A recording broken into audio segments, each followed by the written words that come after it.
Now, I'd like to welcome to the show Michael Coon, Associate Professor of Economics at Sykes College of Business at the University of Tampa. Welcome to Free the Economy, Mike. Thank you for having me. So, we have had a lot of tariff drama the past couple weeks and even just the past few days. We're recording this on Monday, just so you all know. In case extremely dramatic things happen between now and then.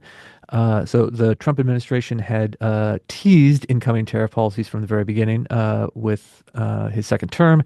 And then on April 2nd, they had what they called Liberation Day, in which they announced tariffs on practically every other country in the world, including a couple uninhabited islands. And we have been seeing dramatic market reactions from that. And then just before we're recording this, just a few minutes, I saw a report that Kevin Hassett, economic advisor to the White House, had said that Trump was considering pausing all tariffs except against China for 90 days. That might happen. We'll see. I just saw that 5 minutes ago. So, um, Mike, let's start with sort of big picture look at trade policy, tariffs. What's the argument behind them in general? Um, and then we can get into maybe some more granular stuff later. So we see trade policy just like right now with the current White House is usually implemented by national governments, right? One national government against another. Sometimes that's intermediated by a third party like the World Trade Organization, but usually it's one nation has tariffs for and against the other. But because this is not the old Soviet Union, it's not the nations that are doing the trading, right? It's not the U.S. government that's buying and selling all these goods. It's individuals and it's companies. And so because it's the individuals and the firms that are doing the trading, why is it so important that we have a nation accounted trade balance or imbalance? Why does that matter so much if it's actually the individuals and the specific companies that are doing the buying and selling?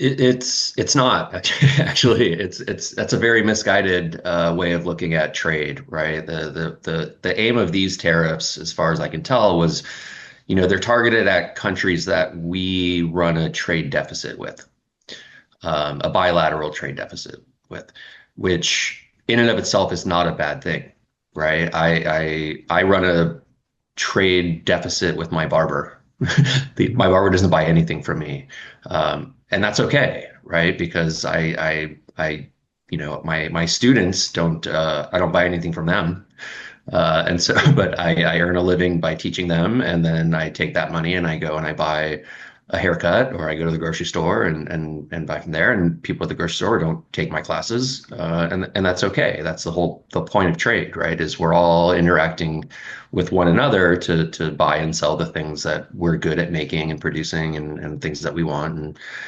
and it works. And so this idea of thinking that we have to have balanced trade with every single nation that we trade with is just it's just absurd. Well, yeah, and I think when we see like a list of countries and we sort of think of every country as equal because it's a sovereign nation state, it has its own policies and everything. And so, there's again this sort of premise that there should be some sort of equality there in our relationships.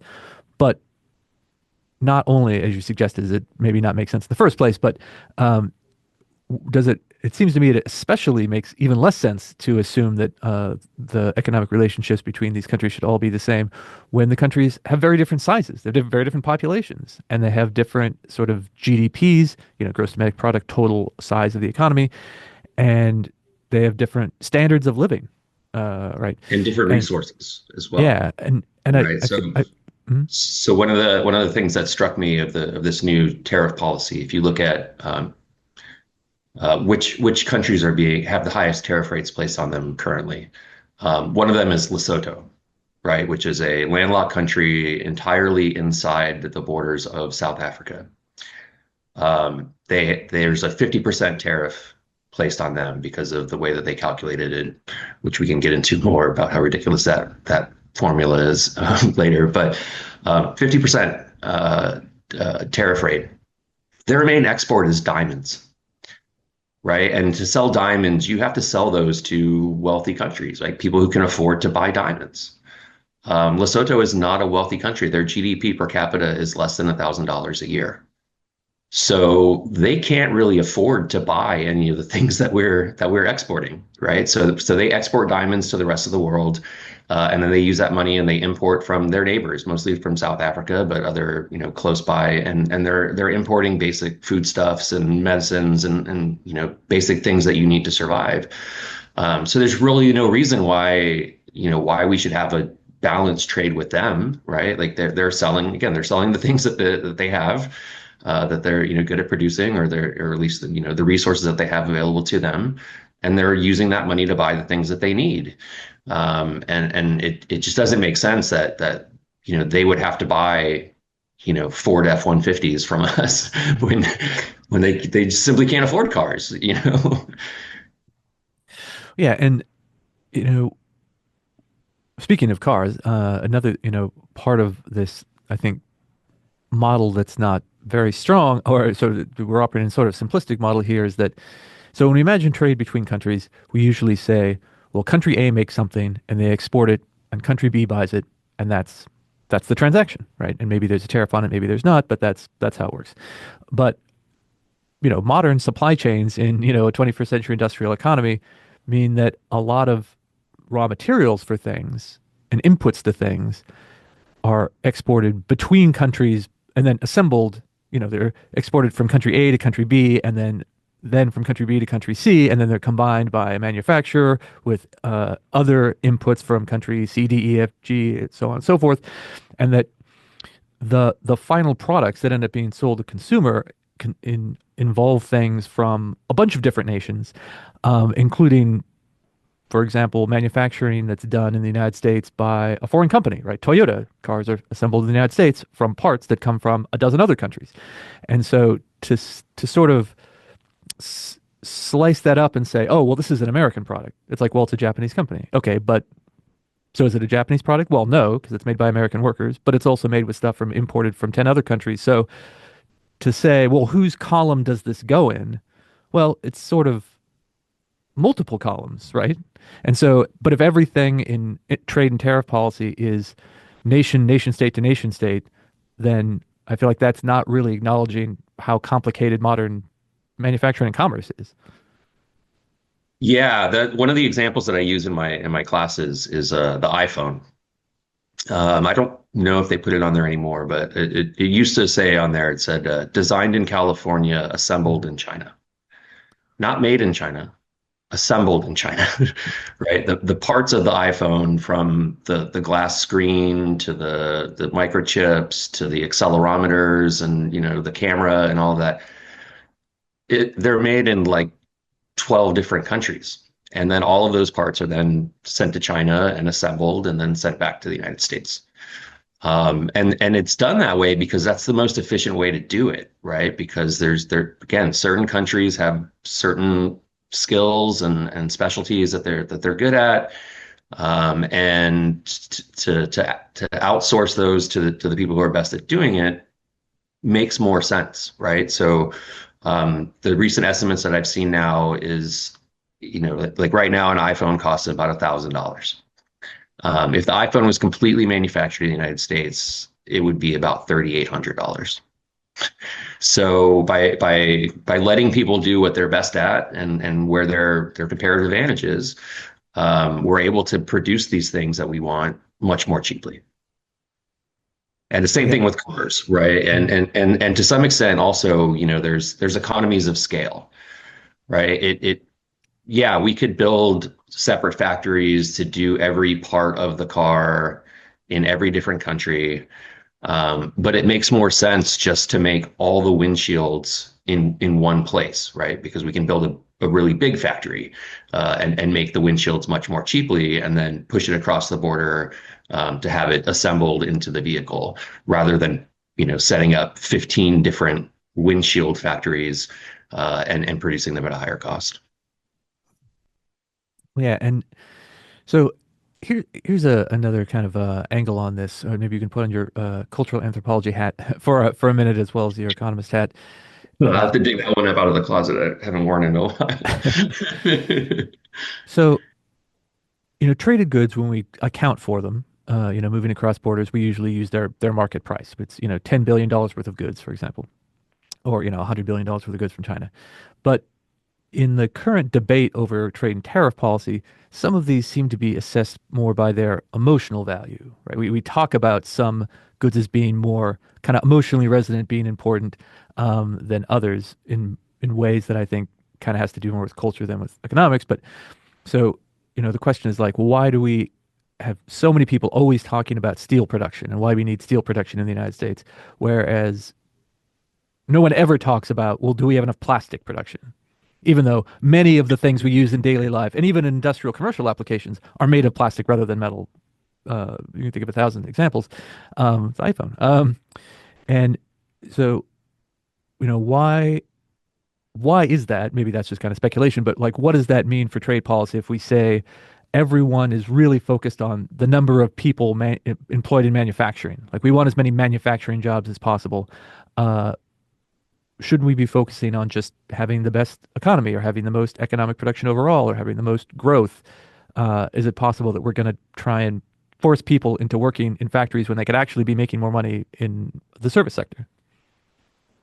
Yeah, there and that's a yeah, there's definitely what's the word? Maybe a nostalgia, right? For the olden days where you could not, you could just have a high school degree and go work in a factory and make enough money to raise a family and whatnot. Um, which I'm not entirely sure, if people, they look at the past with rose-colored lenses, right? Mhm. That were those really good jobs? Right? Like, are they like? Do you really want to work? Like, do you want to work in a shoe factory? Like, do you want to do you want to make shoes? Do you want to make t-shirts? Mhm. Um,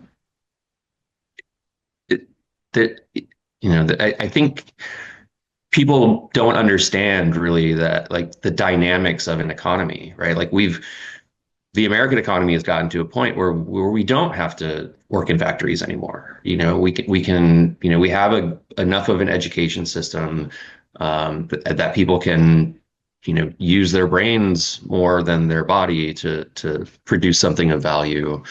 Um, and for whatever reason, people think that we should go back to where we were in the 1950s, 1960s. What they don't realize, with things like manufacturing, yeah, there has been a decline in the number of manufacturing jobs. But actually, the United States manufactures more than we ever have in history. We just do it with machines and robots, right? We've used our intellectual ability to kind of, I don't want to say put us out of jobs, but to replace.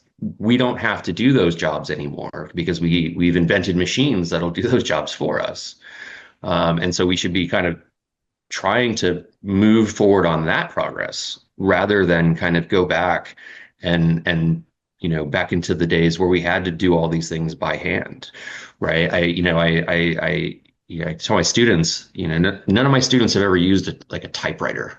Mhm. For sure. Right. Um, and so, and I tell them, I'm like, if I had been doing my PhD like before the internet, and I had to type everything on a typewriter. And I had to go into the library basement stacks and like sort through by hand to find all the journal articles that I wanted to cite for my dissertation. I wouldn't have done it. I wouldn't have been able to complete it. Right, right. But because I could just like go online and search and download all the articles that I wanted and I needed, and I could type in Microsoft Word, and I had especially doing an economics degree, you get all these mathematical formulas and things that you would have to type in. You couldn't do that on a typewriter. Like I probably wouldn't have been able to like, complete it. It's just it wouldn't have been realistic. And so if we continue to build on that intellectual capability, right, that's going to make us, better off, right? And you know, Keynes way back when he was writing in the 30s and 40s and 50s, was like looking at the rate of, progress and saying, hey, in the near future, like the average person is only going to have to work 10 hours a week. Like, what are you going to do with all that extra time?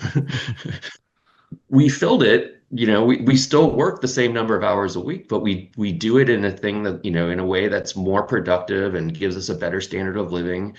Like, yeah, I probably could, live, what would be the standard of living in 1940, 1950, only working 10 hours a week. Hmm.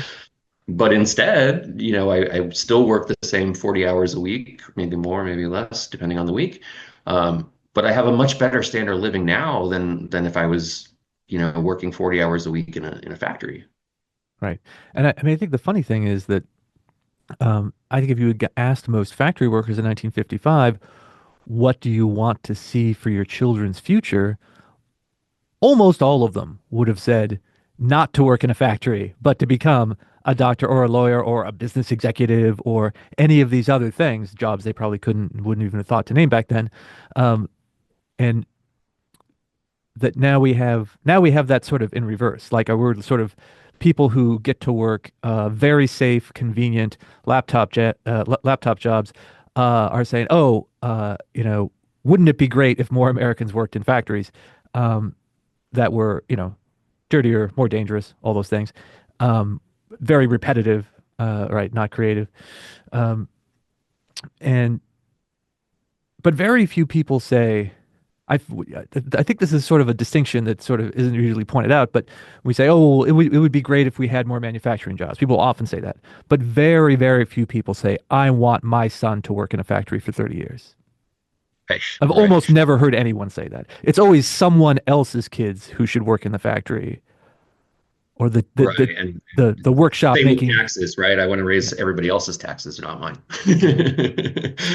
So I think there's some sort of misdirected nostalgia, whereas uh, that would it be better for someone to like work in a factory than die a death of despair from a fentanyl overdose? Absolutely, yes.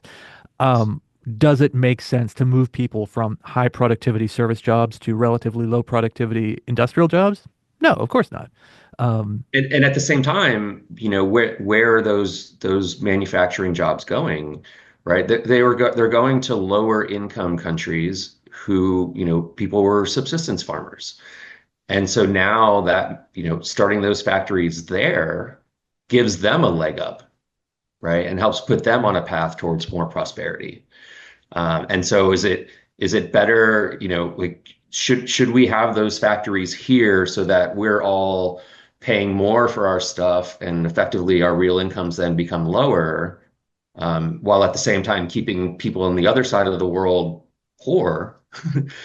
um, that just makes the whole world poorer, right? mhm, We would sure maybe we'd still be relatively richer, but the idea of allowing other people around the world to trade with each other helps everybody else become wealthier. mhm, Um, and so I'm really not a big fan of like using like the slippery slope kind of arguments and those types of things. But when I talk to people about trade, I tell them I'm like, well, let's take it to the extreme, right? Like, you say, oh, we need to make everything here in America. It's like, okay, well then, go to the extreme and say, okay, if that's true that we're better off as Americans if we make everything in America, then wouldn't it be true for you individually that you would be better off if you made everything yourself, mhm, right? You grow your own food, you make your own clothes, you build your own car, I guess, you build your own house. Could you even make a computer if you wanted one? mhm, Probably not, right? So if you like took that to the most extreme case, like we would all go back to being subsistence farmers.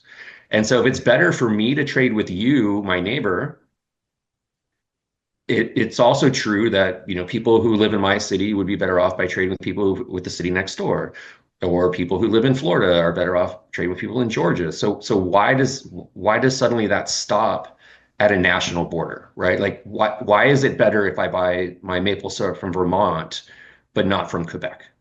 mhm, Right? And why is it better if I buy my corn from Oklahoma, but not from Mexico? And why is it better if I build my car in the United States, but not Japan? Or, and it just doesn't make a lot of sense, right? Like the United States prospers because we have no controls on interstate trade, right? We're allowed to trade with California and Wyoming and whomever else. So if that makes sense, then why doesn't it make sense that we shouldn't trade with South America or Africa or Asia or Europe, you know? It just So yeah, it just I mean, I guess it really comes down to, mind-boggling yeah. that somehow, and again, maybe it's that cultural anthropology thing that somehow, that that identity of being American somehow makes things that are made in America higher quality or better, or it's better for us. Because quite honestly, like I don't, you know, I never met the person who made my car. I Mhm. don't know them. I can see maybe making a case for like if you want to say like support local business, right? Because your neighbor owns the bookstore. Sure, you have a relationship with that person, you want to see them succeed, but like I don't know who made this shirt. I'll never meet them. And so why would I have some kind of cultural affinity for somebody in Georgia that I never met compared to somebody in Taiwan that I've never met? Well, yeah, I guess the sort of the nationalist response to that is, well, you should be supporting American jobs rather than Mexican jobs because you're an American, we're all Americans, and we should be patriotic. And you don't want to give the idea is that you're giving some advantage to your neighbor across the border in Georgia that you should be withholding from our fellow human being across the border in Mexico.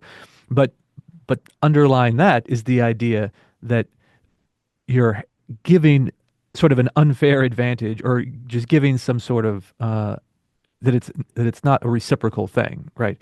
That you're sort of giving a bonus to someone rather than receiving value yourself. And the idea that, well, both people prosper, right? So you can have Americans are prospering and Canadians are prospering simultaneously via trade, not Right. that only one side to the assumption of why we should trade only with Americans versus other countries is that it's a one-sided or it's a zero sum Yeah, transaction where it's actually a it's positive sum for both sides, which means even if you are a nationalist, trade is still great because Americans are still getting what they want, other nations can get what they want, and these bilateral transactions, if it's even really as simple as bilateral and not involving other countries, that both sides benefit. Whereas I think a lot of the kind of Trump-centric view of trade is that one side is always losing, which is why we have to make sure that Americans are not on the losing side. But that's wrong. it's it's it's That it's no one has to be losing. yeah, it's that mercantilist view of the world, right? That the only way I get rich is if I make my neighbor poor, right? That it's it and that's the thing. It doesn't it's that idea, back in the 18th century, it was like your wealth was how much gold do you have, right? Well, I don't eat gold, right? So it's not like it's what I can buy with that gold, that matters. And by trading with Canada or Mexico or whomever else, right? I'm able to have, consume more stuff, right? I'm able to have a better standard of living. Than if I was just sitting on a pile of gold, looking at my neighbor and taking joy in the fact that they're poor. That doesn't really work in today's reality. But somehow people still have that vision that it is a one-sided game. Like we don't lose when we buy something from somebody else, right? Like that's the thing that's been driving me most crazy is when they say like, oh, countries are ripping me off, ripping us off. It's like if I go into a store and I buy something that I think it's worth what I'm paying for it, the store's not ripping me off, Mhm. right? Just even if they don't buy anything from me, they're not ripping me off. I'm engaging in a free will transaction with them because I think it's worth it. Mhm. And so, for the national government to say I'm not allowed to trade with somebody um, because they would get my money, like, so what? They can have my money. I want to give it to them. Like, why Yeah, shouldn't well, I be allowed to give it to them? yeah, you are allowed to trade with the other country. You just have to pay a 25% tax to the Just pay U.S. federal more. government. Yeah, Um, so yeah. the analogy of wealth being all about a pile of gold, I think, is funny and interesting. There's a comic that I've seen reposted a million times on social media, which is very funny. And it's a medieval knight in armor, and he's fighting a dragon, just like a lot of fairy tales. And he said, I will vanquish you, dragon, and then I will take your hoard of gold." And so he stabs the dragon, and as the dragon lies dying, the knight looks behind him and he expects us to see a giant pile of gold, just like in, Smog and, The Hobbit. And he sees a machine. He's like, "What's this?" He's like, "Oh, that's a mechanical loom. You can use that to dramatically increase your productivity, and that will bring you wealth in the future." And the knight is very annoyed. He's like, "No, I wanted the gold." He's like, "But automation can bring you even greater riches." We should have listened to that wise dragon. Yeah, Um, yeah, for sure. so we have one, the conceptual case for aggressive tariff policy, which we kind of agree is misplaced. But there's also the sort of practical political economy version of tariffs, which is how they're actually implemented and how they work out in practice. And what we saw with the first Trump administration, sort of Trump 45, was that there were tariffs that were not nearly as aggressive as we've seen the last couple of weeks, but there were tariffs against China. A big chunk of the worth of goods from China were tariffed. And then, not surprisingly, China retaliated with tariffs on U.S. agricultural exports, including things like soybeans, which we do grow a lot of in this country. And the farmers, mostly they lit up the phones of their members of Congress, and then the members of Congress went to the White House and said, "Oh, our farmers are getting killed with these agricultural tariffs from China. They're used to sending a lot of stuff to China and making their money off of that. You need to help them." And so the administration at the time announced these sort of bailout payments to American farmers that had been impacted by tariffs. And so I've seen estimates from somewhere from like 80, 85 up to, I think the Council on Foreign Relations said 92% of all of the tariff revenue that we got from China, from the China tariffs, were paid back in welfare payments, basically, cash payments back to American industries that were hurt by uh, retaliatory tariffs. So, I think about that, and I think about how what that would look like, scaled up. And like we said, the tariff rates have dramatically scaled up from the first Trump administration. If we've had pretty aggressive predictions from the Trump team that tariffs are going to bring in, $600 billion a year or something like that, some gigantic amount of money. But if they had to pay back 90% of the tariff revenue to help U.S. people who were hurt by retaliatory tariffs the first time, wouldn't we imagine that to be almost as big this time? Yeah, I would suspect. Yeah, I think the last estimate, excuse me, the last estimate I saw about the farmers, I think we paid them somewhere around $30 billion in subsidies to help them recover from the loss of not being able to export their soybeans and corn. Um, but that's the thing too. So, again, we should be clear when you say, you bring in this much money from tariffs. Who are you bringing it in from? Right. It's American not from consumers are it's paying not that from money. China, right? It's Yeah. from the U.S. consumers, right? And so that money comes in the form of higher prices, not just on the imported goods, but then also domestic manufacturers or producers can raise their prices a little bit. And so basically, it's just if we're taking that money and then giving it to people who are harmed by the tariffs, it's just basically a redistribution. And depending on the industry, if you think about, you want tariffs as an effort to like bring jobs back to America, the cost of bringing those jobs back is ridiculously high. In the textile industry, estimates say it's about $200,000 to $300,000 per job per year. In the latest ones with the steel and aluminum tariffs, it was somewhere closer to $800,000 to $900,000 per job per year in what we're paying in higher prices to bring those jobs back to America. Where does that money go? Not to the workers. I think the average steel worker makes somewhere around $50,000 a year, but we're paying $800,000 to $900,000 in higher prices. Um, it's just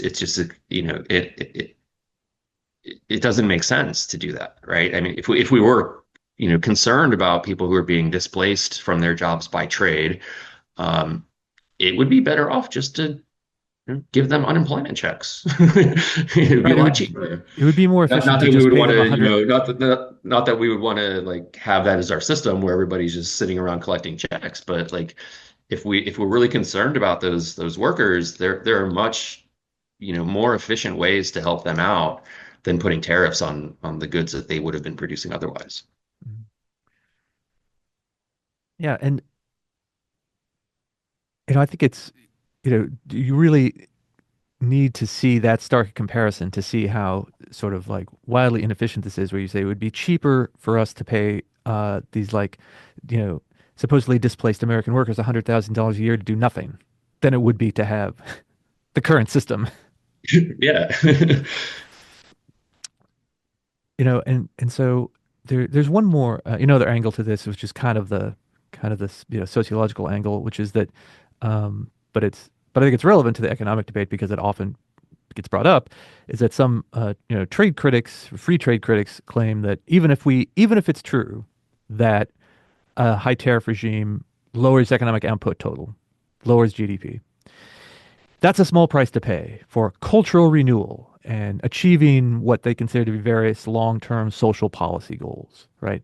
They say, well, high tariffs will bring manufacturing jobs back to America. It'll enable blue collar workers to get more jobs, and there won't be as many like, again, this they sort of imagine there's a giant reservoir of unemployed blue collar workers there that is probably bigger than it is in reality. But they say, well, it's a problem with all these communities, Rust Belt communities, and this new world will get rid of all of these like negative sociological trends, social policy problems we've had, which is like, uh, we'll have higher birth rates or more intact families, or we'll have less drug abuse, or we'll have, all of these supposedly better things. But one, as the my tone of voice probably suggests, I think the links between those things are extremely tenuous.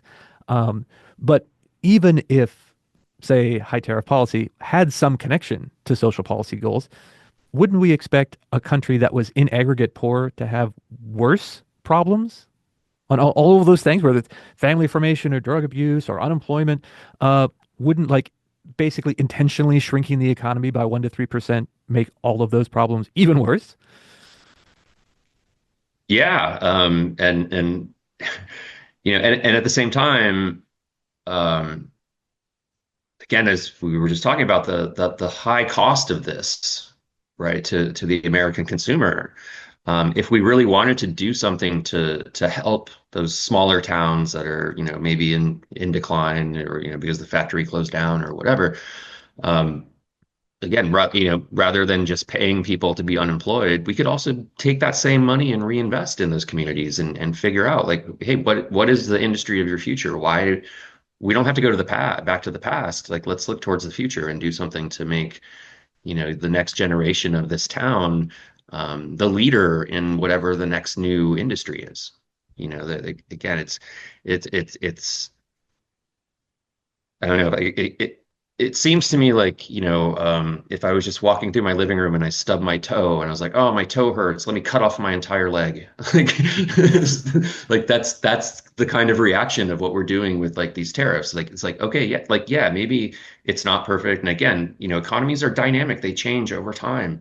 And so rather than, cutting off progress and cutting off, you know, future growth, like we're trying, like we're spending a lot of money just trying to go back to the past rather than looking towards the future. And again, yeah, maybe it is this, maybe it's a sociological or some, this nostalgia of this picture of what America used to be, and how it was, how it was like everything was perfect, which, I'll talk to my parents and then they will tell me it wasn't perfect. Hmm. Right? But there's like, that looking in the rearview mirror, everything seems so much nicer than it was.